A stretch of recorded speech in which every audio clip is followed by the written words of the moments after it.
요한계시록의 말씀을 제가 이제 지금 한 장씩 해서 하고 요한계시록도 7교회를 7번에 걸쳐서 말씀을 전했기 때문에 여러분들이 아직도 요한계시록의 말씀이 생생하게 그렇죠? 생생하게 남아 있을 거라고 믿고 있습니다. 자, 오늘 이제 총론으로서 여러분들에게 이 계시록에서 말씀하고 있는 이제 그 종말의 이 엔타임, 종말이라는 시간이 우리에게 어떤 식으로 다가오는가 하는 것에 대해서 여러분들이 좀 분별할 수 있을 부분만큼 여러분들에게 말씀을 전하고 이제 요한계시록을 모두 마치고 다음 주부터 소선지서를 해서 여러분들과 함께 은혜 나누는 시간을 갖기를 원합니다. 왜 제가 이걸 가져오라고 했냐면 여러분들이 조금 더 그 실질적으로 느낄 수 있도록 이게 제가 설교를 그냥 말로 하게 되면은 여러분들이 좀 들을 때 좀 이해력이 떨어질 수도 있고 그래서 제가 이 화이트보드 보드에다가 여러분들에게 말씀을 드리도록 하겠습니다. 이 종말에 대한 이러한 말씀들은 선지서들을 통해서 지금부터 이 요한계시록이 쓰어진 것은 지금부터 2000년 전이지만 이 2000년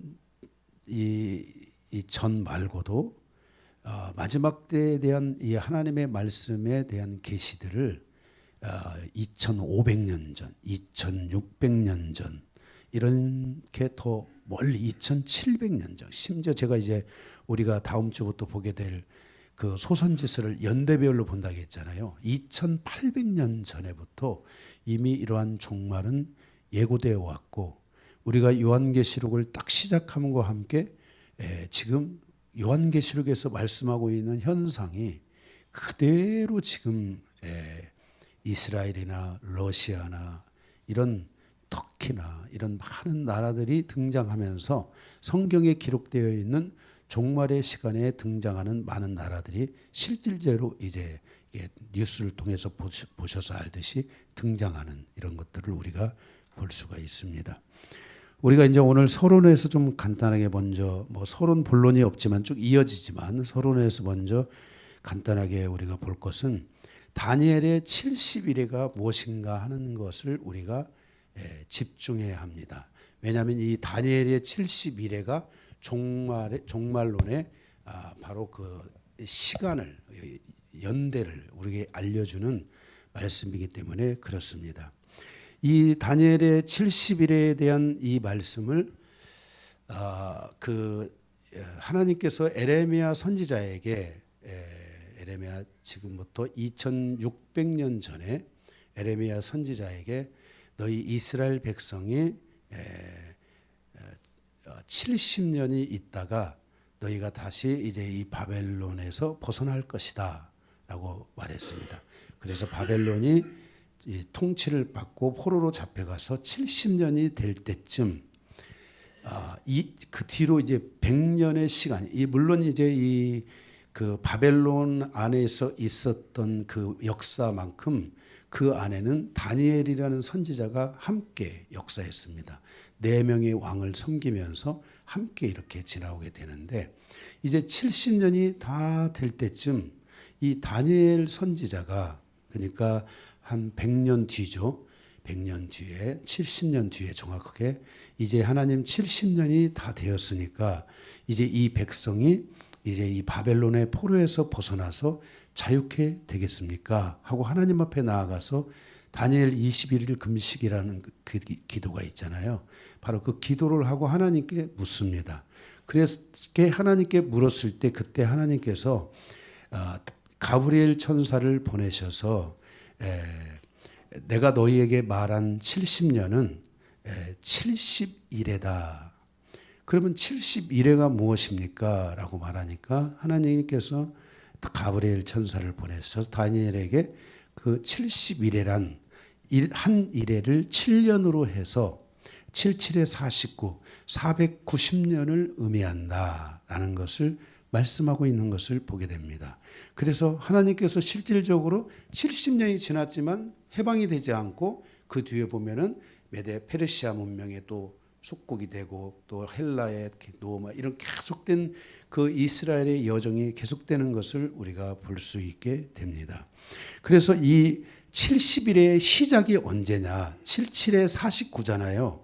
예, 그 77에 49, 그 70일의 시작이 언제냐에 대해서 우리에게 계시를 해준 그 선지자가 바로 그 당시에 대략적으로는 한 23살, 25살 이 정도의 나이 연령층에 해당하는 스가랴 선지자가 있었습니다. 그러니까 다니엘이 이 말씀을 놓고 기도하고 나서 약 한 3, 40년 뒤에 이 스가랴 선지자가 이제 그 하나님 앞에 기도를 하는데 그때 하늘이 열리면서 하늘에서 이 말을 탄 천사들이 와서 이 스가랴에게 이제 너희는 이제 준비해야 된다 해서 이 준비해야 된다 하는 말을 그때 하는데 그때 스가랴, 학개 그리고 느헤미야 이런 구약에 이런 성경이 있잖아요. 이런 성경들이 굉장히 중요한데 이때가 다 언제냐면은 바로 BC 약 한 520년 이 정도 대략 이 정도 되는 시기인데 이때 이제 이 준비해야 된다 하면서 스가랴 선지자에게 말씀을 하나님께서 하시는데 그때 이 스가랴 선지자에게 성전을 준비해라.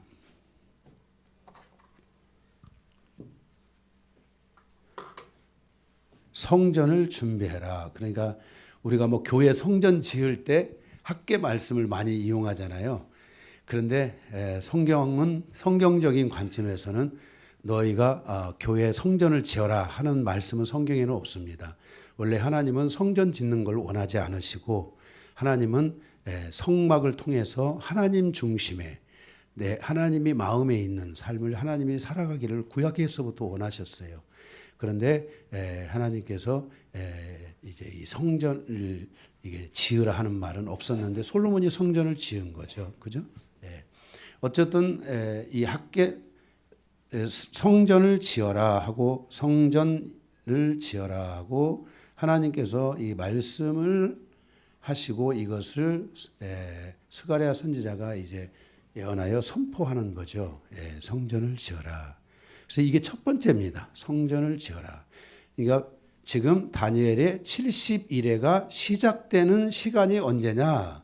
이것을 우리에게 하나님이 이제 말씀을 하시는 겁니다. 그래서 성전을 지어라 해가지고 이 성전이 BC 516년에 완성되니 이 성전이 우리가 그 유명한 스룹바벨 성전인 것입니다.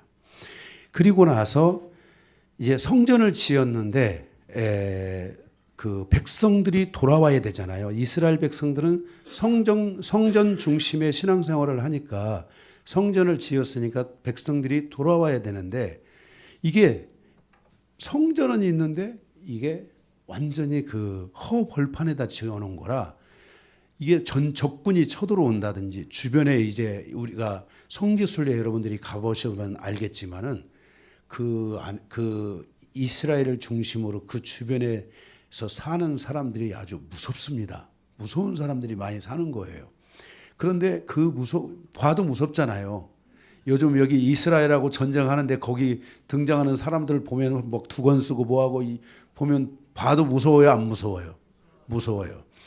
이런 환경이다 보니까 백성들에게 너희가 돌아와라, 이 예루살렘으로 돌아와라 이러는데도 포로가 끝났는데도 백성들이 안 돌아오는 겁니다.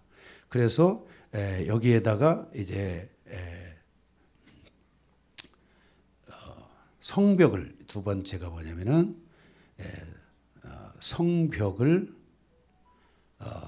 쌓라는 말씀을 주시고 이것을 예언합니다. 그래서 느헤미야가 술 맡은 관원장이었잖아요. 그 당시 페르시아예요. 그런데 느헤미야가 왕에게 그 요청을 해서 성벽을 쌓으러 가는 일을 하게 되는 것을 보게 됩니다. 그래서 이 성벽을 쌓으러 가는데 느헤미야가 이 성벽을 쌓습니다. 성벽 공사 아시죠? 그래서 이 우리 성경은 하나님의 나라와 하나님의 때를 위해서 단 하나도 흐트러짐이 없는 완벽한 성경입니다. 아멘. 네, 그렇게 해서 성벽을 쌓게 되니까 이제 성벽이 성전이 있게 되고 주변에 이제 성벽이 쌓으니까 안전지대가 되잖아요. 안전해지잖아요. 그러면서 세 번째 이제 뭐냐면은 이제 도시를 건설하라. 그리고 사람들이 그곳에 오게 해라 해가지고 이것을 예언을 해서 이제 이 예언대로 이 성벽에 이때가 BC 이게가 450년이고 되고요. 성벽 안에서 도시에 사람들이 오게 되는데 이때가 BC 460년 이게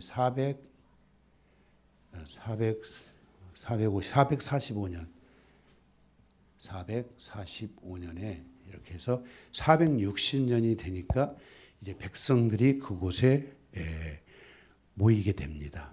그래서 제가 이제 이거는 정확한 계산은 제가 아직 뭐 지금 할 수는 없고 이 연대인지를 기점으로 해서 그러니까 아마 제가 알기로는 이 연대를 기점으로 해서 490년이 가는 겁니다.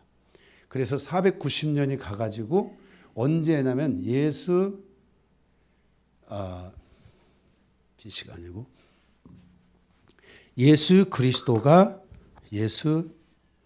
그리스도께서 십자가에 죽으심까지가 490년에서 7년을 빼면 몇 년입니까? 482년? 네? 여기까지가 482년, 77에 49, 3년. 483년이 되는 겁니다. 483년이 돼서 예수님이 십자가에 죽으시고 이제 죽으시고 나면 그 다음에 이제 종말이 오는 거예요. 마지막 종말이 7년이라는 그 한 일회의 그 환란의 시간이 있잖아요. 그 시간이 이제 오는 거예요. 그래서 제자들은 이제 하나님의 나라가 임한다고 생각했어요. 유대인 어느 정도 하나님의 말씀을 아는 사람들은 이 하나님의 나라가 임한다는 것에 대해서 의심할 여지가 없었어요. 왜냐하면 메시아이신 기름 부은 자가 왔고, 그죠?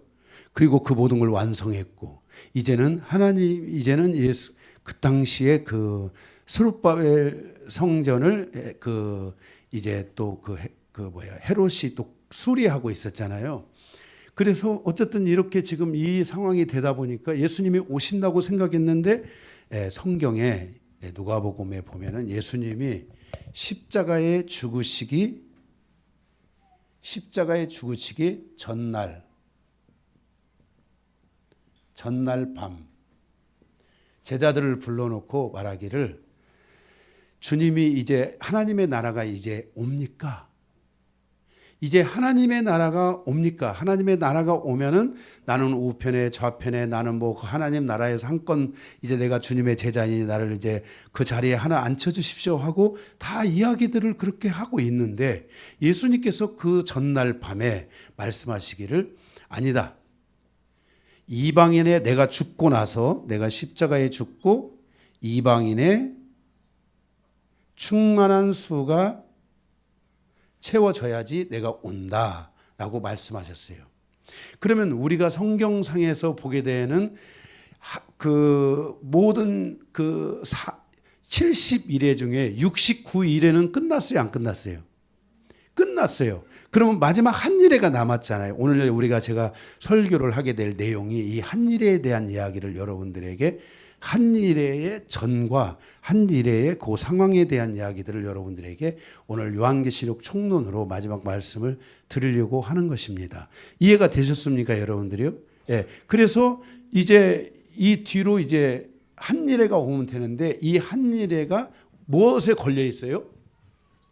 이방인의 충만한 수에 걸려 있는데 사도 요한이 본 것, 이제 이 스가랴 선지자가 본 것은 요 내용을 시작점, 이제 어떻게 이 다니엘에게 그 말씀한 70년, 요게 이제 스가랴 1장에 나오는 내용인데 이 부분에 대해서는 제가 스가랴서 강의를 할 때 여러분들에게 다시 자세히 말씀을 드릴 것입니다.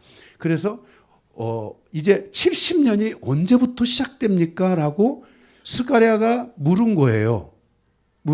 스가랴 선지자가 그 말 타고 온 천사들에게 물은 거예요. 그 물으니까 이제 이 세 가지를 말씀해 준 거거든요. 그래서 이 세 가지를 통해서 이제 바로 그 다니엘의 70일의 시작이 이루어지게 된 겁니다. 그래서 483년이잖아요. 그러니까 이게 요 내용을 어떻게 이걸 계산을 해봐야 돼요. 이게 지금요. 제가 이거 자세히 여기서 계산을 지금 할 수는 없고 어쨌든 그래서 모든 시간은 이미 우리가 그러니까 종말에 시간은 있어요, 없어요? 종말에 시간은 있어요, 없어요? 없어요. 무슨 뭐 무슨 뭐 이런 데서 이상한 미친 뭐 종말론, 시한부 종말론, 예수님이 언제 오신다, 날짜가 나오고 언제 오신다 이런 거 나오면 다 그거는 거짓말이 아니에요. 거짓말이에요. 이제 우리에게는 이 종말에 대한 시간은 있어요, 없어요? 없어요. 이방인의 충만한 수가 채워지면 주님이 오시는데 이 충만한 수와 관련돼서 예수님이 오실 징조들에 대한 것들을 예수님의 제자 중에 마태 제자가 얘기했고 그리고 베드로도 얘기했고 누가도 얘기했고 그리고 마가도 얘기했고 그런 내용들을 얘기했는데 최종적으로는 누가 얘기한 거예요? 사도 요한이 한 거예요. 그래서 그 최종적인 이야기를 기반으로 해서 예수님께서 언제쯤 어떤 상황에서 오시는가 하는 이런 부분들을 우리가 다 이미 요한계시록에서 말씀을 계시록 강해를 하면서 이미 여러분들에게 말씀을 드렸지만 이 부분에 대해서 여러분들에게 다시 한번 말씀을 좀 드리도록 하겠습니다. 다 이해가 되셨죠? 서론? 네. 됐죠? 이제 한 일에 요거 제가 끄집어 와도 되겠죠? 예? 예, 한 일에 이제 제가 가져오겠습니다. 이게 여러분들이 70일에 69일에는 다 갔어요, 안 갔어요? 우리에게 예수님이 오신다는 시간은 있어요, 없어요? 없어요. 이제 그 시간은 예수님도 모르고 누구만 아세요? 아버지만 아신다고 말씀하셨어요. 그러니까 우리가 이상한 시간을 들이대고 뭐가 어쩌고 저쩌고 이런 것들은 여러분들이 다 미혹되면 안 됩니다. 자, 이제 우리가 이 한 일에 이제 우리에게 남은 종말의 시간은 얼마예요? 이 7년이 언제쯤 올 것이냐. 이 7년에 대한 그 상황에 대한 것들, 7년을 알려주는 이 상황에 대한 이야기들을 하고 있는 것이 요한계시록의 말씀이라는 것을 여러분들이 아시기 바랍니다. 이해되셨죠? 네. 자, 이 요한계시록은 이제 본론에 가서 마지막 종말인 한 일의 시작을 알리는 바로 이 신호가 다니엘의 70일에가 완성되는 때입니다. 이해되셨죠? 그러면 6장에 보게 되면 요한계시록 6장에 보게 되면은 이 마지막 한 일의 시작과 함께 마지막 한 일에 있는 중요한 내용들이 무엇인가 하는 것을 이제 6장에서부터 시작합니다. 그래서 몇 장 안 봅니다. 오늘 성경은 많이 볼 필요도 없습니다. 여러분들이 핵심적인 것만 아시면 될 것 같습니다. 그래서 이 한 일의 시작과 함께 첫째가 뭐냐면은 7인이 나오고요. 7인이 나오고 그 다음에 이 일곱인과 함께 둘째가 일곱 나팔이 나옵니다. 성경에 나팔에 대한 이야기가 나오잖아요. 그리고 셋째가 일곱 대접에 대한 것이 이 7년의 전후에서 이루어지게 되는 중요한 내용들이라고 할 수 있습니다. 이 일곱인이 이게 심판의 시작이라면 심판의 시작. 이 심판의 시작을 이거는 알리는 것이고 이것은 실질적 심판이 임하는 것을 우리에게 말씀하여 주고 있습니다. 그래서 이제 그러니까 만약에 이 대접이 떨어졌다. 그러면 뭐예요? 이제 종말의 끝이에요. 그죠? 종말의 끝이고 이제 우리는 성경에서 말씀하신 대로 천년왕국으로 천년왕국 여러분들이 기대가 되죠. 여러분 처음에 우리 성도들이 요한계시록을 보며 무서워하고 떨다가 천년왕국을 보고 딱 확 웃었어요. 거기에 어린이들이 사자굴에 손을 넣어도 물지 않는 그죠? 독사의 독에 물리지 않는 그죠? 독에 옳지 않는 이런 천년왕국의 시간들을 보면 여러분들이 많이 안심이 되고 그렇게 하셨을 거라고 생각합니다. 그래서 우리가 이제 이 심판의 일곱 인이 심판의 시작이라면 첫째 인부터 여섯째 인을 통해서 이제 이 심판이 구체적으로 어떻게 있다는 것을 알리게 되고 일곱째 인을 뗄 때 이게 그러니까 우리가 여기에 일에서 여섯 번째 인이 있고 7. 이 일곱째 인을 뗄 때 일곱 나팔이 시작되고 이 일곱 나팔이 부러지면 이제 일곱 대접이 시작되는 거예요. 그러니까 이 세 가지 중에 중요한 것이 7이라는 일곱 번째가 제일 중요한 부분이라고 할 수 있습니다. 아멘. 네, 그래서 이 하나님의 실질적 심판이 이제 이 일곱째 나팔이 부러짐과 함께 대접이 떨어지게 되는 것을 보게 됩니다. 이 첫째 인부터 여섯째 인을 통해서 심판이 어떻게 이루어질지에 대한 것을 우리에게 알려주고 있어요. 완전한 종말의 날까지 어떤 일이 일어날 것인가? 첫 번째 인을 떼어졌다면 이때는 종교적인 문제를 통해서 미혹하는 일들이 많이 일어날 거라는 거예요. 그래서 첫 번째 인이 떼어진다면은 말씀의 혼돈을 가져오고 영적인 질서의 혼돈을 가져올 수 있는 그러한 미혹이 많이 일어날 거예요. 그래서 이 미혹이 많이 일어나는 이런 시간들이 우리에게 만약에 온다면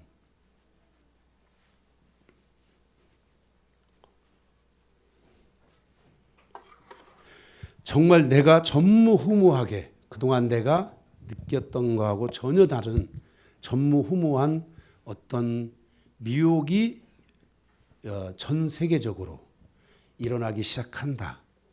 미혹이 많이 말에 의해서 하나님 말씀의 질서들이 무너지기 시작하고 사람들이 하나님의 질서보다는 사람의 질서를 따라 살아가기 시작하고 이런 일들이 있으면 지금 이 7년의 이 한 일에 다가오고 있다라는 것을 여러분들이 아셔야 됩니다.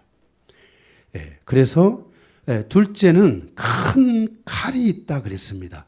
만약에 큰 칼, 마지막 그 어떤 전쟁을 향하여 가는 큰 전쟁들, 만약에 큰 전쟁들이 있다. 이렇게 여러분들에게 이런 일들이 있게 된다면 어쩌면 이제 둘째 인이 떼어졌다고 보셔야 됩니다. 근대로부터 현재까지 십자군의 1차, 3차 세계 그 전쟁이 이루어졌고요. 그리고 세계 1차 세계대전이 이루어졌고요. 그 과정에서 유럽, 중동, 아프리카, 중국, 태평양, 지중해, 카리브해에 걸친 이러한 1차 세계대전이 일어났습니다. 그리고 2차 세계대전을 통해서 1939년부터 9월 1일 그리고 1945년 9월 2일까지 유럽, 아시아, 아프리카, 중동, 아메리카, 지중해, 태평양, 대서양, 인도양에 걸친 이 전쟁이 2차 세계대전이 일어났습니다. 이렇게 전쟁의 속도가 굉장히 강해지고 있는데 이 전쟁 중에서 성경에서 말하는 전쟁, 성경에서 말하는 이 전쟁이 지금 바로 우리에게 일어나고 있는 현상들을 보여줍니다. 아직은 소모전입니다. 성경에서 말하는 이 큰 전쟁과 같은 역사는 아직 일어나지 않았습니다. 그래서 만약에 지금 아랍권을 중심으로 이란이나 터키, 러시아 이런 나라들을 중심으로 해서 이제 전쟁이 발발하고 전쟁이 만약에 이루어지게 된다면 중국 이런 나라들 포함해서 이런 전쟁이 이루어지게 된다면 성경에 말씀하고 있는 이 큰 전쟁에 지금 인이 이제는 둘째 인이 떼어졌다. 이렇게 보시면 지금 몇 번째 인이 중요해요 여기서요? 7째 인이 중요하잖아요. 7째 인이 떼어지면 7 나팔이 그죠? 이제는 심판이다. 이거 시작하는 걸 알리는 거잖아요. 만약에 7 나팔이 딱 부러지면 이제는 실질적으로 어떻게 되는 거예요? 모든 심판이 이제는 이미 쏟아지고 있는 거예요. 이해가 되시죠? 네. 그래서 지금 현재도 러시아, 우크라이나 지금 우리가 어떻게 보면은 가자지구에 있는 팔레스타인 자치지구, 그 가자지구에 있는 팔레스타인 사람과 이스라엘 사람의 전쟁인 것 같지만 이 전쟁을 통해서 주변 나라들이 다 떴죠. 터키, 그죠? 또 어딥니까? 이란, 그리고 이란, 그리고 또 시리아, 이런 주변에 있는 나라들, 그리고 이 영향력이 미국, 대한민국에서도 데모하고 그랬잖아요. 모르시는구나. 피켓 들고 막 다니면서 사람들이 그렇게 하고 다녔잖아요. 피켓 들고 다니면서 팔레스타인을 지지하는 전 아랍권이 이스라엘을 지지하지 않고 누구를 지지했어요? 전쟁은 누가 시작했어요? 팔레스타인이 시작해가지고 어린아이부터 시작해서 다 성폭행을 하고 다 죽이고 참수 알죠? 참수가 뭐예요? 목을 치는 거예요. 이런 거는 정말 이거는 악의 소행이거든요. 사단이 하는 일이거든요. 근데 이런 일들을 실제 서슴지 않고 행했던 거예요. 그런데도 사람들은 누구를 지지해요? 팔레스타인을 지지하는 이런 무서운 흐름들이 있게 됐잖아요. 만약에 이러한 것이 이란이 거기에 이제 직접적으로 뛰어든다. 그러면 미국도 테러가 일어날까요? 안 일어날까요? 일어나기 시작하는 거예요. 전 세계가 이제는 공포 속에 들어가고 유럽은 이미 아랍권의 물질이 이 아랍의 물질이 재물이 유럽을 이미 거의 유럽 시장을 거의 지금 지배하고 있는 그런 시대를 우리가 살아가고 있다는 거 아셔야 됩니다. 네, 그래서 이런 일들이 지금 현재도 실질적으로 있는데 이거는 워밍업 같아요. 아직은 정확한 때는 아닌 것 같은데 지금 이러한 방향을 향해서 계속 어떻게 하고 있어요? 가고 있어요. 이따가 좀 나오겠지만 이 전쟁의 중심이 되는 가장 중요한 바로 이 전쟁, 이 큰 전쟁의 이제 그 어떤 카운트다운을 알리는 전쟁이 뭐냐면은 유브라데에서 이 전쟁이 발발하는 거예요. 이 마지막 중동 전쟁이라고 할 수 있어요. 이 유브라데 전쟁이 일어나면 이제는 정말 끝이다. 그럼 유브라데가 어디일까요? 유브라데가 이란과 이라크와 그리고 시리아, 이스라엘 이렇게 되어 있잖아요. 바로 이란과 이라크의 그 경계선에 있는 그쪽이 바로 유브라데입니다. 이 유브라데에서 전쟁이 일어나기 시작한, 만약에 전쟁이 됐다. 그러면 유브라데에서 전쟁할 나라가 어디일까요? 네?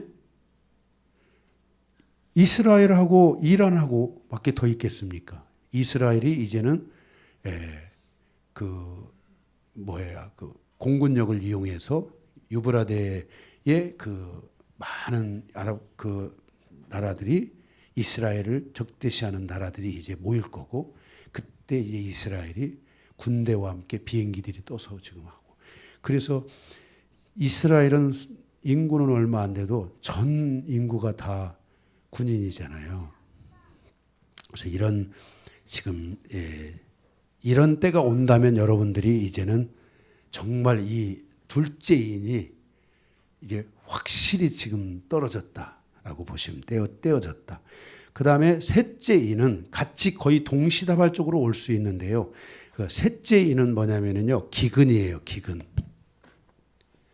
이게 지금 식량 문제, 앞으로 전 세계는 이 식량 문제에 대한 심각한 현상 속으로 들어가게 될 거예요. 우리 대한민국은 정말 잘 사는 나라예요. 유럽에 있는 사람들이 우리나라의 슈퍼를 와서 구경 와요. 왜요? 우리나라에 뭐 이렇게 이런 삼성 이런 데, 현대 이런 데를 구경 오는 게 아니라 유럽에 있는 사람들이 우리나라에 와서 시장이나 슈퍼를 구경 가요. 왜 그런 줄 아세요?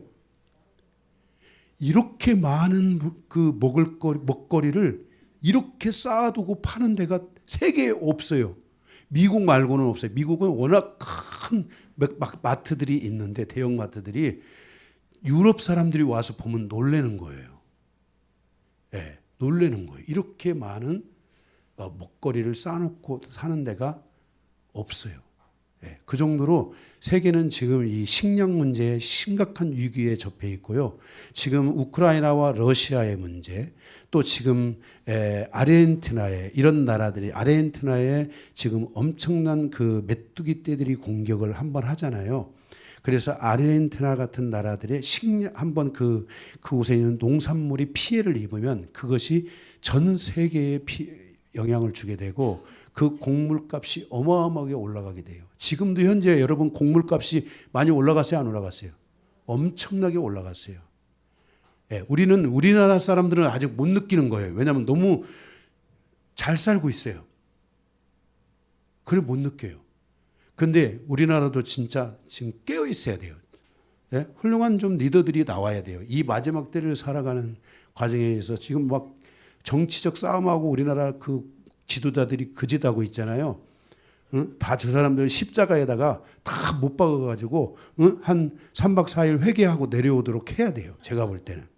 다 너무들 그런 이 자기 정치적 그런 싸움들을 너무 많이 하고 있는 것. 지금이 어느 때인데, 예. 그래서 저는 개인적으로 저는 뭐 어느 그런 뭐 정치적인 것 별로 좋아하지도 않고, 어쨌든 지금 현재 보면은 이 기금 문제, 식량 문제, 이 기금 문제는 식량 문제입니다. 만약에 식량이 값이 10배, 20배가 뛴다. 만약에 식량 값이 10배, 20배가 뜬다. 그러면 여러분들이 그런 것을 신호로 알아야 됩니다. 이미 제가 지금 알기로 우리 외국도 마찬가지고, 이 유럽 같은 데도 마찬가지고, 우리나라도 마찬가지지만 우리가 애완견들을 다 키우잖아요. 그렇잖아요? 예. 그런데 이 애완견들에게 들어가는 사료가 있잖아요. 지금 이런 사료값들이 앞으로 이제 폭등하게 돼 있어요. 이렇게 갑자기 가격이 확 올라가요. 왜냐하면 지금 사람 먹기도 바쁜데 짐승들까지 다 먹이려고 하니까 그 값이 막 굉장히 올라갈 수 있는 이런 기근의 현상들이 이렇게 발생하고 생길 수 있는 이런 일들이 실질적으로 우리의 삶에 존재하고 있다는 것을 알아야 돼요. 아멘. 네. 그래서 성경은 그 걸프전에 할 때 있잖아요. 걸프전. 그때 당시 이라크에서 걸프전을 할 때 밀 1리터에 40만 원까지 뛴 적이 있대요. 밀 1리터에 40만. 그러니까 40만 원을 줘도 그 밀을 우리가 금을 뭐 저기 1,000톤을 가지고 있으면 뭐예요? 배고파 지금 굶어 죽는 상황인데. 그죠? 예. 그래서 이런 일들이 실질적으로 앞으로 있다. 만약에 이런 기근, 이러한 식량 문제가 지구 증오층 안에 심각하게 다가온다. 가격이 갑자기 완벽하게 폭등해서 이런 폭등하는데 이것을 떨어뜨릴 그러한 과정이 만약에 불투명해진다. 이런 것들이 오게 되면 이거는 이제 위험 신호예요. 이게 지금 현재 우크라이나와 러시아 이런 데서 우크라이나는 어마어마한 곡창지대예요. 거기에 지금 모든 쑥대밭이 돼가지고 거기서 지금 식량이 안 나오잖아요. 그 식량이 안 나오는데 거기에 대한 피해들을 입는 어려운 나라들이 있을까요? 없을까요? 있게 되는 거예요. 현재. 그래서 지금 이런 부분들에 대해서 식량 위기로 인해서 약 제가 이번에 조사한 건지 모르겠는데 하여튼 3억 2,300만 명이 굶고 있다고 그렇게 통계학적으로 나오고 있어요. 그래서 세계 그 식량 기구인 WFP가 사무총장이 현재 식량에 대한 상황을 최악의 재난, 퍼펙트 스톰으로 발표를 했는데요. 전쟁과 기후변화 그리고 코로나 이런 여러 상황들로 인해서 지금 세계 10대 밀 생산 국가 중 7개 국가에서 생산량이 감소하고 또는 생산을 할 수 없게 됨으로 인해서 이제 이런 부분들이 더 폭등하게 돼 있다. 지금 우리나라도 지금요 올해 이 날씨가 이상한 날씨였잖아요. 그래서 우리나라도 지금 곡물값이 굉장히 비싸요.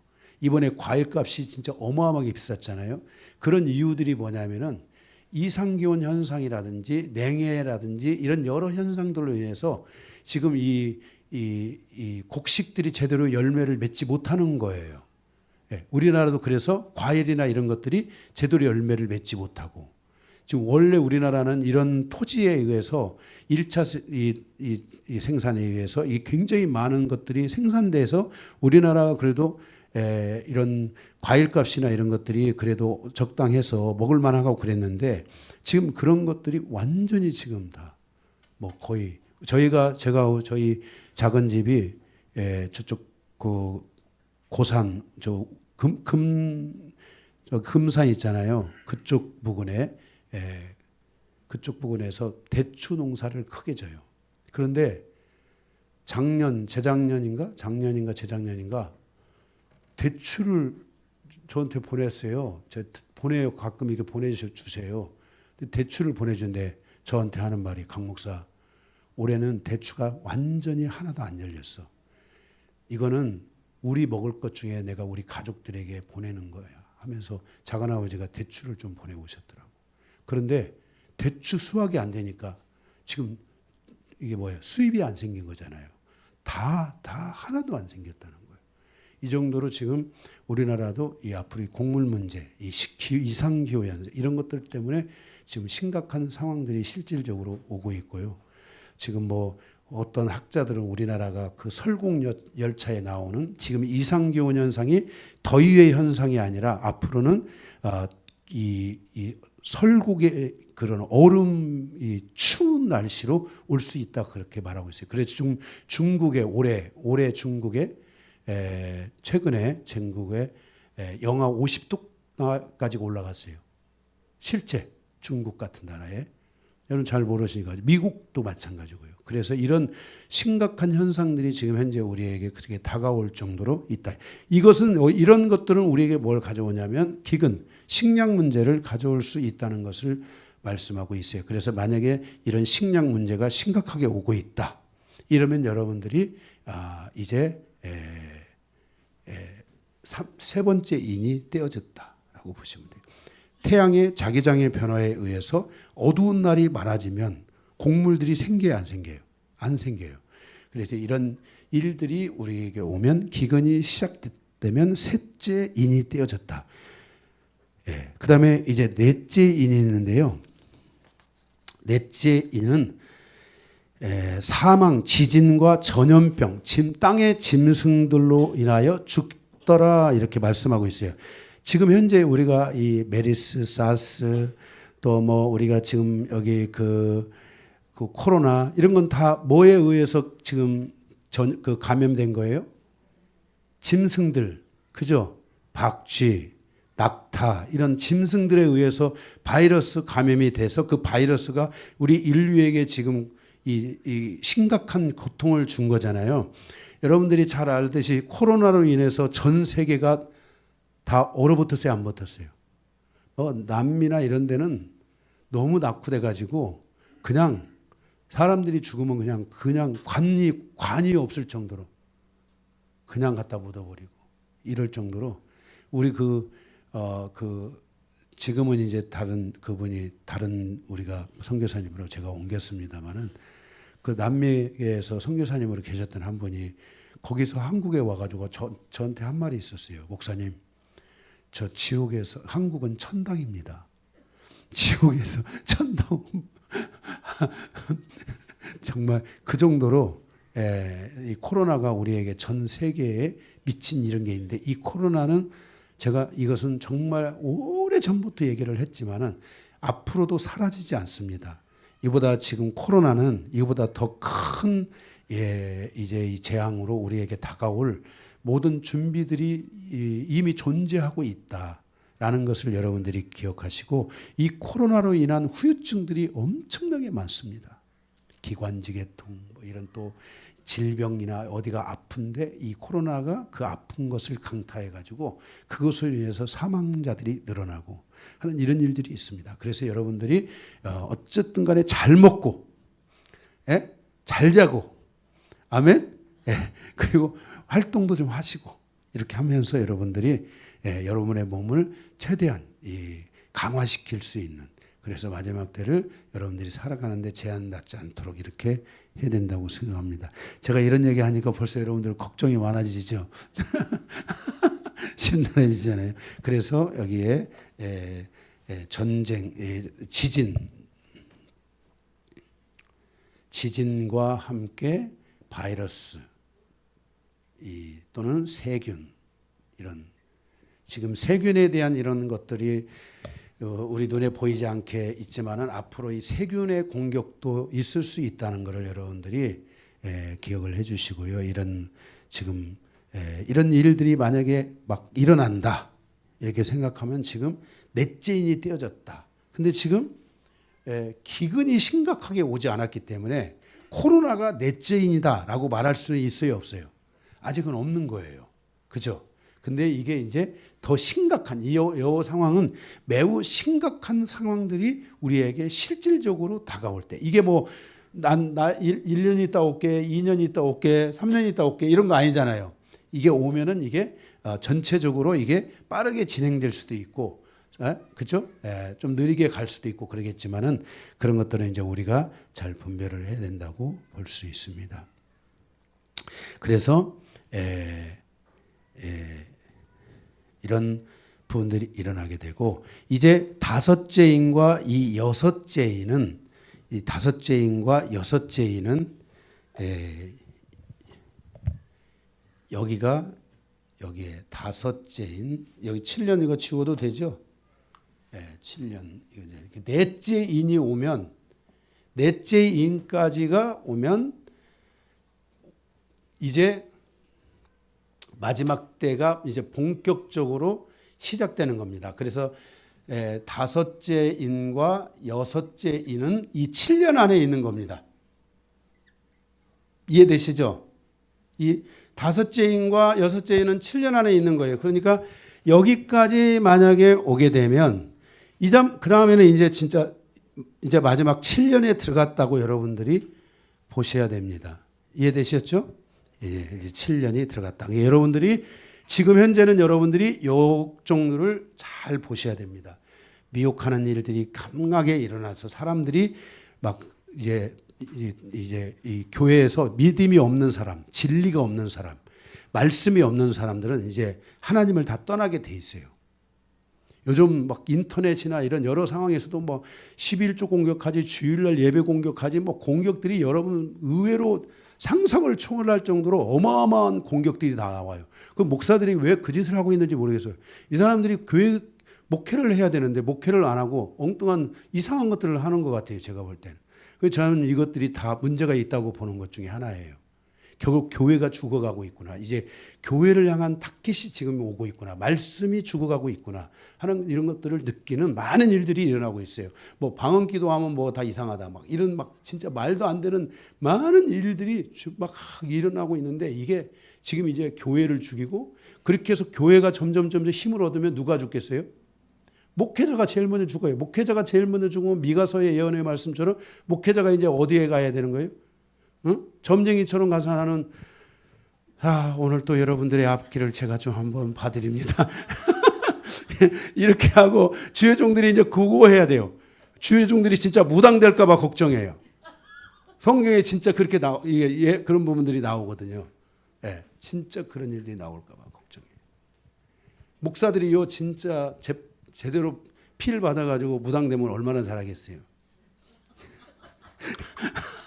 이런 일들이 지금 여기가 여기 부분 미혹과 큰 전쟁. 큰 전쟁은 어디 전쟁을 주목해야 돼요? 유브라데. 여러분들이 어느 날 뉴스에 유브라데스의 두 세력이 집결했다. 이스라엘과 아랍권의 그 이란을 중심으로 한 지하드, 그 다음에 헤즈볼라, 또 뭐 그 다음에 하마스, 막 이런 IS 이런 여러 상황들이 이 지금 유브라데에 직결을 해서 이제 마지막 중동 전쟁. 지금 모든 중동 전쟁은 다 누가 이겨요? 이스라엘이 이겨요. 여기 이 전쟁도 유브라데스에서 일어나는 마지막 중동 전쟁도 누가 이겨요? 이스라엘이. 무조건 이스라엘이 이기게 돼 있어요. 성경적으로 이스라엘은 전쟁에서 실패하지 않게 돼 있어요. 예. 이스라엘이 마지막 무너져야 되잖아요. 이스라엘이 무너지면 숫자가 얼마 안 되잖아요. 지금 뭐 한 1000만도 안 되잖아요. 그러니까 무너지는 건 한순간에 무너지는 거야. 근데 이스라엘은 여기서 무너지면 안 돼. 그러면 전쟁이 이런 종말이 안 오는 거야.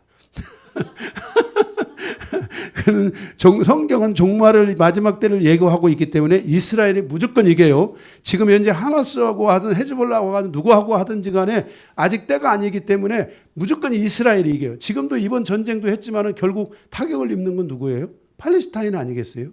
이스라엘도 타격이 있지만은 팔레스타인 지금 도시가 완전히 다 초토화됐잖아요. 그래서 그 사람들이 가자지구에서 살 수 있을까요? 없을까요? 살 수 없을 수도 있는 거예요. 지금 이 심각한 문제가 오는 거예요. 그래서 이 부분들, 그래서 만약에 이런 것들이 심각한 지금 현재 코로나의 상황 먼저 미혹하고 큰 전쟁이 일어나는 일들이 있을 것 같고, 그 다음에 여기 유브라데스의 전쟁이 어쨌든 그 다음에 기근, 심각한 식량난으로 인한 기근이 만약에 발생하기 시작한다. 그리고 코로나보다도 더 강력한 바이러스로 인한 이런 일들이 정말 본격적으로 일어난다. 만약에 이런 상황들이 온다면 넷째 인까지 끝났기 때문에 이제 우리는 어디로 가야 돼요? 마지막 한일회가 우리에게 남겨져 있다라는 것을 알 수 있습니다. 그래서 이 다섯째 인이 이제 떨어지게 되고, 다섯째 인으로 인해서 이제 거기에 보면 이제 마지막 때 이스라엘 교회와 이방인의 교회들이 마지막 복음을 전하는 게 이 다섯째 인인데, 이 다섯째 인을 통해서 많은 그 이스라엘의 그 증인들, 교회 목사들, 막 이런 말씀을 전하는 이런 사람들, 이방인 가운데도 마찬가지고 이러한 이들이 큰 순교를 당하는 일들이 생긴다. 어마어마한 순교의 역사들이 일어난다라는 것이 바로 이게 다섯째 인이라고 봐야 돼요. 그러니까 이미 지금 들어와서 시작이 되는 거예요, 지금. 이런 것들이 시작이 되고 이런 것들로 인해서 이제 이 여섯째 나팔 이런 것들이 시작되게 되고 거의 이제 그것이 지나가게 되면 지나갈 쯤 이제 여섯 번째 이 나팔 이 인이 여섯 번째 인이 이제 거기 떨어지게 되는데 여섯째 인이 떨어질 때 이런 많은 그 복음을 전하는 이 이스라엘과 이방인 가운데 많은 주의종과 교회들이 이제 이런 환난을 받게 되고 이렇게 죽음에 이르게 되고 순교에 이르게 되고 물론 그 안에서도 살아남은 사람도 있어요, 없어요? 있죠. 네, 있겠죠. 만약에 그런 의미에서 보면 대한민국은 좀 유리할 거예요. 왜냐하면 산이 워낙 많아가지고 잡으러 다니는 것도 쉽지 않아. 그죠? 그래서 먹거리만 좀 있으면 한 3년 반은 버티지 않을까요? 네. 그래서 어쨌든 이렇게 이런 일들이 이제 일어나게 될 것 같고 그리고 이제 이 다섯째 인이 돼서 이제 끝나갈 때쯤 여섯째 인이 떼어지게 되면은 이 여섯째 인이 떼어질 때 해가 검어져요. 이게 이제 뭐냐면 이 자기장에 해를 유지시키는 자기장이 있는데 지구와 해 사이에 자기장이라는 게 있는데 이 자기장의 파괴가 심각해지면서 이제 해가 검어진다. 이게 타야 되는데 검어진다는 거예요. 그래서 이러한 이게 해가 검어지는 이런 일들로 인해서 이 식물을 보존시키는 광합성 작용들이 멈추게 되고 해로 인해 해가 약해지니까 결국 사람들도 비타민 D가 부족하게 되고 쓰러지고 막 이런 여러 일들이 일어나겠죠. 그리고 달은 온통 피가 된다게 되는데 이 달은 바다를 의미하는데 바다에 이런 많은 그 생물들이 죽어서 이제 피가 되고 막 지난번에도 일본에서 때로 정어리 떼인가 뭔가가 막 어마어마한 정어리 떼가 두 차례 걸쳐서 그죠? 때로 죽음을 당해서 그 바다가 그곳이 막 다 썩어가는 이런 부분들 여러분 보셨죠? 다 이미 뉴스에 나오는 거니까 보셨을 거예요. 이런 어떤 이제 바다의 그런 생태계가 무너지게 되고 그 다음에 하늘의 별들이 떨어지면서 이 별들로 큰 두려움의 현상들이 생기는 거예요. 이 하늘의 별의 충돌, 하늘이 요동하게 되면 하늘의 주파수나 이런 것들이 바뀌게 되잖아요. 그러면 사람이 이 심적인 두려움이나 내명, 이 사람은 이 말이 뭐죠? 주파수잖아요.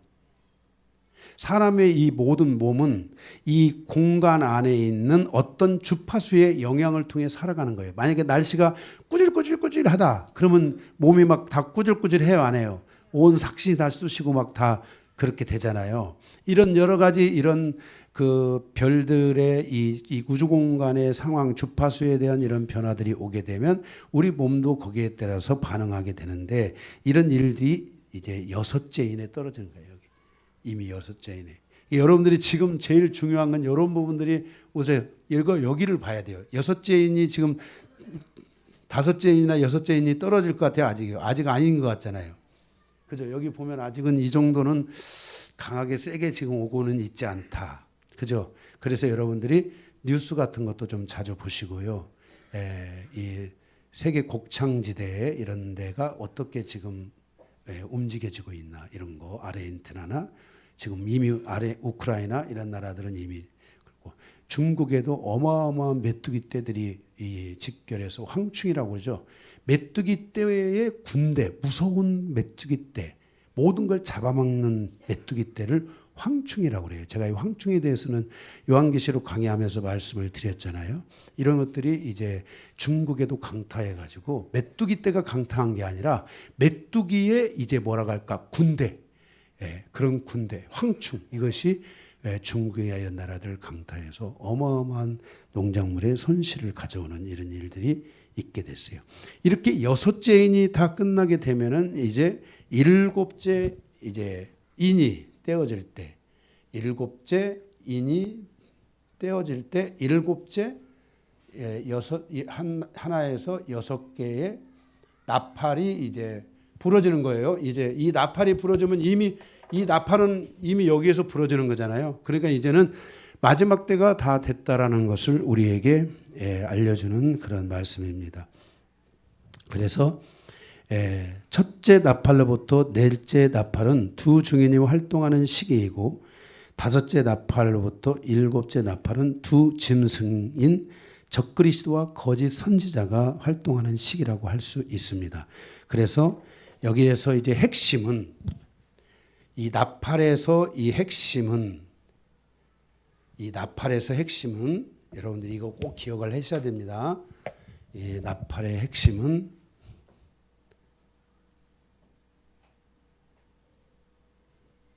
여러분이 만약에 주님이 오늘이라도 오시는 이제 이 인이 떼어지고 나팔이 분다. 그래서 이제 여러분이 7년에 들어갔다. 그러면 여러분들이 그냥 죽을 수 없잖아요. 그냥 다 뭐 약 먹고 다 그게 아니잖아요. 사람들이라는 게 지금 만약에 왔다고 할 때는 이게 지금 다 그냥 죽는 게 아니란 말이에요. 그리고 땅에 있는 사람들은 어떤 상황에 의해서 죽는 거지 그냥 스스로 죽는 것이 아닙니다. 그래서 만약에 여기에 와가지고 여기에 왔다. 올 수 있잖아요. 왔다. 그럴 때 여러분들이 여기서 이제 주의해야 될 것이 뭐냐면은 이때 이제 여기서 짐승이라고 하는 적그리스도와 거짓 선지자가 등장해요. 그래서 이때 이제 이러한 이 과정에서 이 두 증인이 복음을 전하고 그러다가 여기서 이제 증인들이 여기서 죽음을 맞이해요. 죽음. 이게 이제 순교죠. 누구에 의해서? 바로 이런 짐승, 적그리스도와 거짓 선지자에 의해서 말해야 돼요. 적그리스도. 적그리스도가 뭐냐면요. 이 왕이에요, 왕. 왕인데 예수 그리스도를, 하나님을 대적하는 왕이에요. 그러니까 그 강력한 그 어떤 왕이 사단을 추종하는 왕이 등장해서 하나님을 믿는 사람들을 죽이는 이런 일들이 일어날 수 있다는 것을 우리에게 말씀해 주고 있어요. 이때 이 적그리스도가 나타나서 우리에게 하는 여러 가지 일이 있는데 그 중에 중요한 것 중에 하나가 뭐 여러분들이 이미 다 첫째 이 안에서 이 주인들이 활동하는 이때에 이미 여러분들에게 첫째 나팔이 부를 때 나팔할 때 피 섞인 우박과 땅에 수목 3분의 1이 태워지고 뭐 이런 일들이 있잖아요. 그게 태양으로 인해서 태워지는 건지 뭐 한지는 모르지만 이미 우리가 세계에도 보면은 캘리포니아나 미국이나 이런 나라에서 그 산이 막 태워지는데 한 달 내내 태워지고 막 이런 게 있잖아요. 두 달, 세 달 막 그죠. 어떤 거는 막 해를 넘겨서 태워지고 이런 일들이 있잖아요. 그러니까 이런 수목 3분의 1이 불에 타는 일들이 이때 있는 거예요. 이때 이쪽 7년 요 안에 들어가게 되면 일어나는 거예요. 그 다음에 둘째 나팔이 부러지면은 그 바다 3분의 1이 피가 되고 바다 생물 3분의 1들이 죽고 배들이 충돌을 해서 깨지는 거예요. 배들이 충돌을 해서 깨지려면 심각한 어떤 쓰나미 현상들이 생겨야 되는 건 아닌가. 얼마나 쓰나미가 크면은 배들이 그 100개가 있으면 30척이 다 깨지는 거예요. 다 손실되는 거예요. 그 다음에 셋째 나팔이 불게 되면은 햇불같이 타는 큰 별, 여기 성경은 쓴 쑥이 떨어진다겠는데 이게 이 쑥이 어디에 떨어지냐면 이 강과 샘물과 그 물의 근원지에 떨어지는 거예요. 그러니까 이런 것들이 쓴물이 떨어지니까 여러분 바닷물 먹어요, 강물 먹어요? 강물 먹잖아요. 그러면 쓴 쑥이 떨어지니까 강물을 먹을 수 있어요, 없어요? 먹을 수 없는 물에 이제 앞으로 우리가 지금 요즘 영화, 요즘 나오는 드라마 이런 걸 보면 이런 SF 영화라고 그러나 이런 영화들을 여러분들이 요즘 굉장히 많이 나오잖아요. 그런 영화들을 보면 제일 거기에 핵심이 되는 게 뭐예요? 물. 이제 이 물을 병에다 담아 갖고 다니면서 이 물이 이게 사람의 생명, 물이 없으면 사람은 살 수 있어요, 없어요? 없거든요. 그래서 이런 재난 영화, 이런 영화들도 최근 들어서 많이 등장하는 이유는 그 사람들은 이런 작가들은 작가 있잖아요. 우리 교회도 여기 김찬희 권사님 딸 보미가 지금 넷플릭스 작가로 지금 활동을 하고 있잖아요. 너무 바빠서 지난주에 오고 이제 바빠서 가서 못 오는 거예요. 그런데 이 작가들은 역사성을 갖고요. 그 다음에 미래성을 가져요. 그러면 그런 역사성과 미래성은 우리가 살아가는 삶의 어떤 역사의 근거가 되는 자료들이 있을 거 아니에요. 이게 자료들을 작가는 자료를 기반으로 해서 글을 쓰는 거지. 그렇잖아요. 지나친 허구를 쓰는 게 아니란 말이에요. 그래서 이 좋은 글을 잘 쓰시는 분들은 이런 그 데이터가 있는 거예요. 많은 데이터. 근데 그런 데이터들에 의해서 지금 글들이 써지고 그게 시나리오가 이제 하나의 드라마로 이렇게 만들어져서 나오는 거잖아요. 그런데 보게 되면은 물 문제, 앞으로 이런 여러 상황들, 전쟁의 상황들, 지진 이런 것들이 자연스럽게 지금 이런 말씀드린 이런 상황들이 자연스럽게 지금 다 이게 되고 있어요. 옛날 우리가 로봇 이야기를 했는데 그때는 그 로봇가 야 무슨 저런 게 나타나냐 이랬잖아요. 근데 지금 우리는 로봇가 다 현실화돼 있잖아요. 그죠?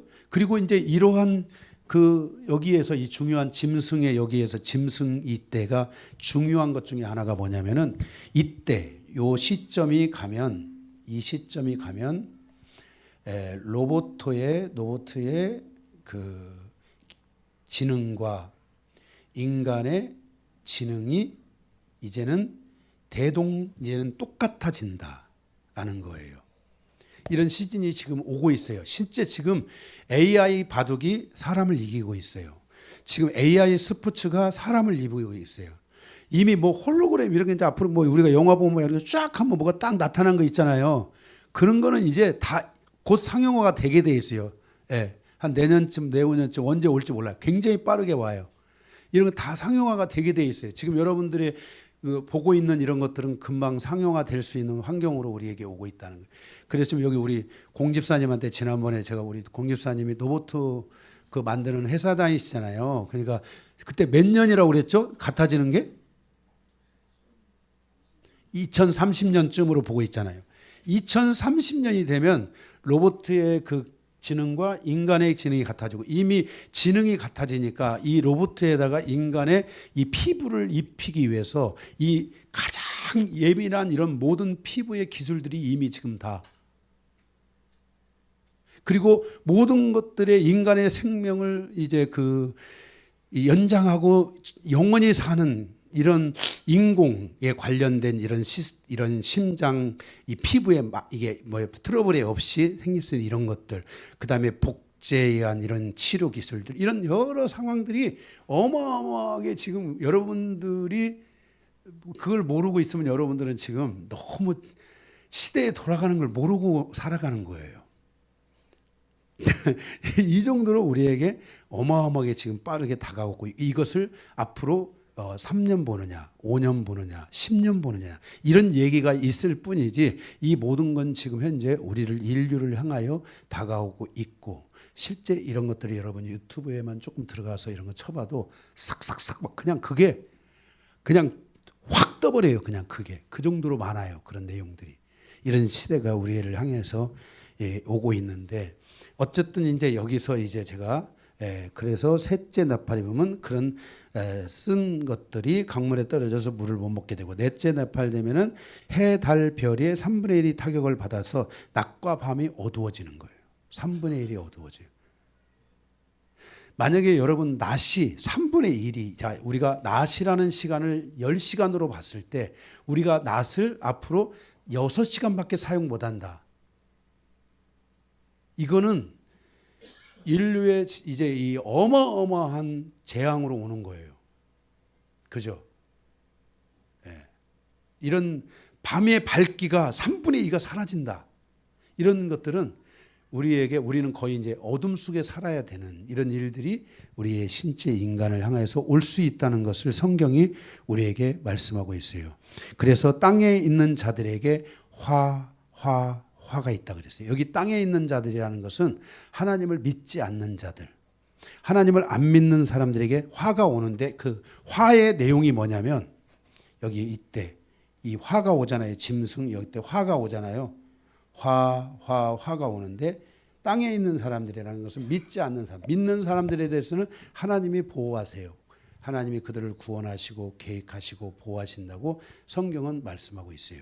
그런데 이 화의 내용 가운데 하나가 뭐냐면은 이제 여기서 뭐가 오냐면은 인간의 몸에 인간의 이마 또는 여기 오른 팔목 이런데 팔 이런 데다가 이제 그 어떤 칩을 받는다고 그래요. 이 칩. 그래서 지금 내가 요즘 이 기억력이 잘 안 나가지고 저기 그 자동차 그 전기 자동차 뭐죠? 미국의 테슬라의 일론 머스크인가 이 회장이 지금 이런 이 인간이 로봇의 이 기능과 함께 같아지는 시점에서 인간은 이제부터 로봇가 인간을 다스리게 될 수 있어요. 이것을 방지하기 위해서 일론 머스크 회장이 전기차를 팔아가지고 그 모든 돈을 인간의 지능을 상상시켜주는 이 컴퓨터 칩 그것을 지금 인간의 몸에 피부나 이런 데다가 주입시키기 위한 연구를 이미 들어가 있어요. 실제 그래요. 여러분 가서 찾아보세요. 제 얘기가 아니고 일론 머스크가 하고 있는 일 한번 찾아보세요. 거기 어마어마한 일들을 이 사람이 전기차 팔아가지고 이건 전기차가 목표가 아니에요. 더 큰 야망을 가지고 있고 그런 것들을 선도해서 앞으로 자기가 세계의 경영자로서 인정받고 싶고 쓰임받고 싶어하는 그런 욕망을 가지고 있는 사람이 일론 머스크예요. 그래서 이런 전기자동차 테슬라 같은 것들을 탄생시키고 이렇게 한 거예요. 그래서 이 사람이 이런 일들을 실질적으로 진행을 하고 있고 인간의 지능을 뛰어넘는 이런 것들이 와요. 그래서 이 칩뿐만 아니라 이 칩에 의해서 이 적그리스도가 이 칩을 주는 거예요. 적그리스도는 뭐라고 했어요? 왕, 통치자잖아요. 통치자가 그런 것들을 주는 거예요. 그러니까 그것을 안 받으면 어떻게 되는 거예요? 죽는 거예요. 그것을 안 받으면 그 칩이나 이런 것들을 안 받으면 물건을 살 수가 있어요, 없어요? 매매를 할 수 없는 시대가 와요. 제가 여러분들에게 그 택배 기사인가 한번 보라고 그랬죠. 그 택배 기사인가 우리나라 드라마 택배 기사 유명한 드라마가 있어요. 그 드라마 거기 보면은 뭐 바꾸 여기 그런 거 하잖아요. 거기 그거 비슷한 거 나오잖아요. 그죠? 우리나라에서도 이미 이런 것들이 다 지금 상용화 돼 가고 있는 그런 그래서 물건을 사고 파는 이런 모든 것들이 불가능해지게 되고 이런 상황들이 실질적으로 이게 전개되는 것들에 대한 것이 바로 이때 이 7년의 이 마지막 3년 반, 이 7년 중 7년은 둘로 나눠져요. 하나님의 사람들이 활동하는 기간과 이제 하나님의 사람들이 아니라 이제는 적그리스도가 지배하는 곳으로 3년 후 3년 반은 적그리스도가 지배하는 시대가 와요. 이때 이제 이런 칩이나 이런 것들하고 우상을 그 칩을 갖게 되고 그래서 그 적그리스도를 경배해야 돼요. 나는 하이틀러가 아닙니다. 나는 적그리스도를 따르고 그의 모든 조직을 따르고 그가 하는 모든 질서를 따릅니다. 경배합니다. 이렇게. 그러면 칩을 주는 거예요. 그럼 나는 그거 안 합니다. 그러면 그럼 받지 마세요. 그러면 그 사람들 어떻게 되겠어요? 죽는 거예요. 그죠? 뭐 일부러 죽이지 않아도 못 먹어서 죽고 어쨌든 죽게 돼 있지. 지금 여러분들이 그러나 너무 여기 좀 막 진짜 심각한 실제 시대가 오고 있는 건 사실이에요. 요즘 여러분 식당 가면 전부 다 로봇들이 다 날르잖아요. 종업원들 없어졌어요. 요즘은 사장님하고 그 직원 그냥 한 명, 두 명이 이렇게 일해요. 그냥 사장님하고 그 주방에서 일하는 사람하고 딱 일하고 나머지는 로봇들이 딱 다니면서 딱 오면 이제 알아요. 내리고 딱 누르면 딱지가 돌아가고,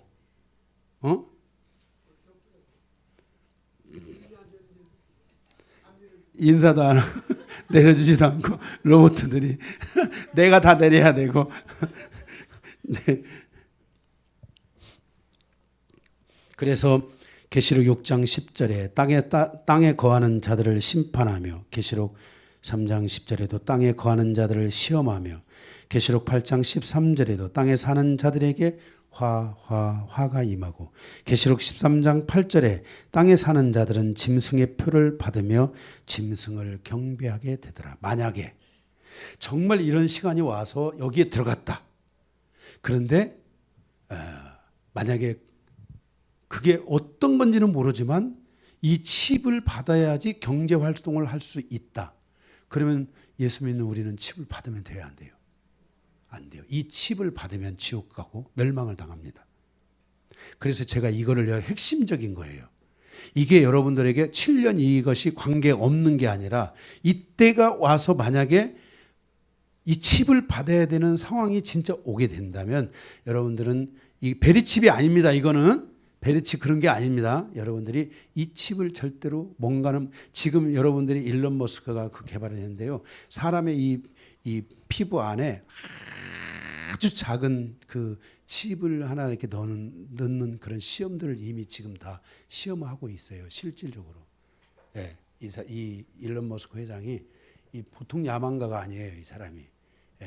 그런데 그 활동을 하는 게 아니라 그래서 지난번에 공집사님하고 잠깐 대화를 하는데 그런 연구를 하는 어떤 그 결정적인 그런 역할을 하는 의장인가 하는 사람이 이 사람이 거기서 나갔다고 그러더라고요. 그 단체에서. 왜냐하면 자기는 인류를 향하여 이러한 일들을 하는 이 죄악에 자기는 참여하지 않겠다는 이런 의사를 표시하고 거길 이게 탈퇴한 사람이 있대요.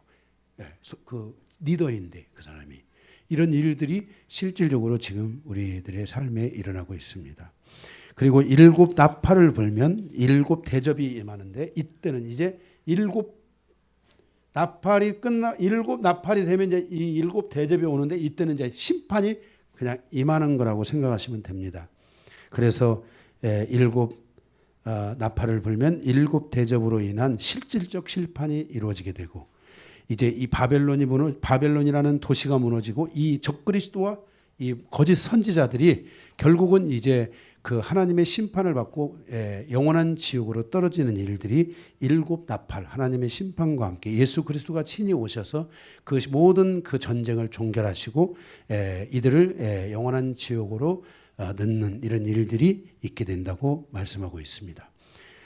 어린 양이신 예수 그리스도께서 사도 요한을 불러 요한계시록의 말씀을 우리에게 알게 하시는 것은 우리로 하여금 두려워하도록 하는 것이 아닙니다. 요한계시록에 계시는 마지막 땅에 있는 자들에 대한 하나님의 심판이 있을 것을 말씀하고 있으며 우리가 땅을 중심으로 살아가는 그리스도인들이 되면 안 된다는 것을 우리에게 확실하게 경고하고 알려주고 있습니다. 다른 한편으로는 믿는 자들에 대한 하나님의 구원과 보호와 그리고 부활과 휴거와 함께 천년왕국과 하나님의 나라가 임하는 것을 우리에게 계시해 주심으로 마지막 때에 우리의 삶이 하나님의 은혜 안에 있게 되고 우리가 기다리던 그 하나님의 영원한 나라가 우리에게 분명히 임하게 된다는 것을 말씀하며 죽은 자들이 부활하게 되고 또 휴거되는 이런 놀라운 일들이 그 마지막 때에 일어날 것이라는 것을 우리에게 알려주고 있습니다. 우리는 두려워해야 할 자가 아니라 믿음을 가져야 할 자인 것입니다. 이제로부터 우리의 모든 것은 믿음을 향한 방향성을 분명하게 정하고 나의 믿음을 다시 한번 돌아보고 내가 믿음 안에 있는지 없는지를 돌아보며 믿음 안에 굳건하게 서서 마지막 때에 여러분들이 그 미혹에 넘어지는 자가 아니라 승리하는 자로 살아가야 될 줄로 믿습니다. 모든 요한계시록 강해를 마치도록 하겠습니다.